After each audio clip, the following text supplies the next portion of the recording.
Friends and comrades, the city of Raleigh has reached a precipice, and it's a precipice we must face. We shouldn't jump blindly into it.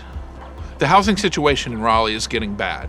It is getting unattainable for even well-paid workers in our city to afford a place to live. We have unprecedented growth, but we don't have unprecedented opportunities for people to live. As a city, we're coming to a time that we need to make a choice. We need to make a choice about whether we want to be a city that's open to everybody and recognizes everybody that's in the city, or a choice is going to be made that we are just a city for the wealthy.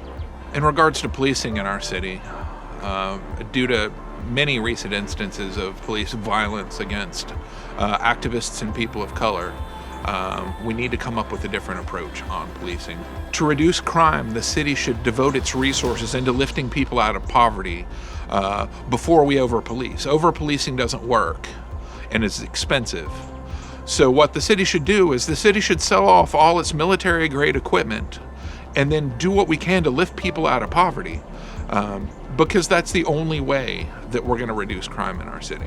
Without people that drive our buses, collect our trash, teach our children, and many other workers in this city, our city cannot exist.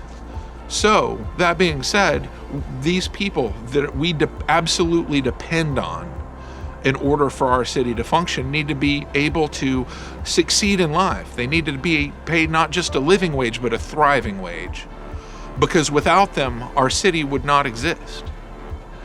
Another thing the city needs to do is to support its unions and encourage the creation of unions, because together workers can negotiate a better existence and a better life. Without people to drive our buses, to collect our trash, to teach our children, and many other jobs out there that serve the public, the city couldn't exist. The city is absolutely dependent upon the workers that live and work in our city. We need to treat our workers in the city as the way they deserve to be treated. They need to have not just a living wage, but a thriving wage. We need to encourage policies to ensure that our workers have the ability to succeed. One way that we could do that is support the unions. We have unions in the city. We need to support them, and we need to encourage unions to be formed, because together workers can negotiate a better life and success. We have passed a non-discrimination ordinance that's almost as good as the county's. But we need to go further, because our friends and loved ones, especially in the LGBTQTIA+ community, need equal access to housing, to health care, to all the things that a lot of us don't even have to worry about. It's important to take care of our loved ones. Another thing that we need to talk about is reproductive health. We need to have buffer zones around reproductive health clinics. Because in today's society, a lot of people, especially women, get almost all of their health care from Planned Parenthood and places like that.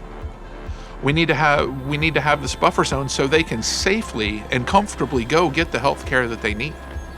I mean, we can talk about bodily autonomy because people talk all the time about freedom, but everybody deserves that freedom, so people should have control over what they do to themselves. One way to enable this to happen is to ensure that access to reproductive health, for whatever that is, should be protected. And it should be protected from hecklers and from people that mistakenly believe that they have some kind of control over what other people do.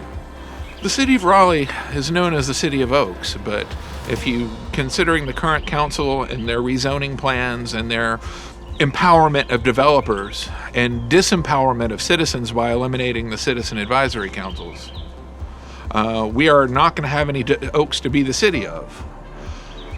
We have situations where they're considering zoning residential inside the water table at Falls Lake.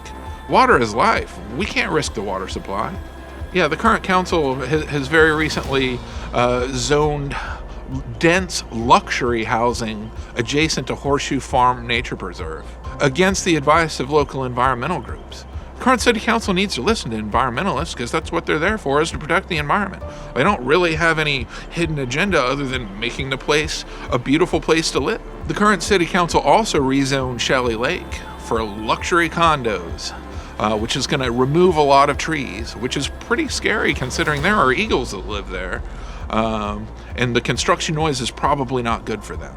The other effect of that, and something that I want to emphasize, is the fact that when they build those luxury condos, as someone who lives near Shelley Lake, it has caused my property value to go up by more than double. People will say, wow, that sounds good. You've got more value in your house. But I tell you, we have as many people that rent as we do that have mortgages. The effect of people that rent means, with higher property values, means that their rent is going to go up, which is going to put pressure on my neighbors to move. And I like my neighbors.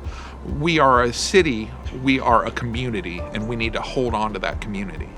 The city needs to look at the houses that are affected by these new developments and issue property tax waivers for people whose home values are doubling and tripling due to no fault of their own. We don't need to push people out of their homes because somebody builds luxury housing next door and they can't afford their taxes.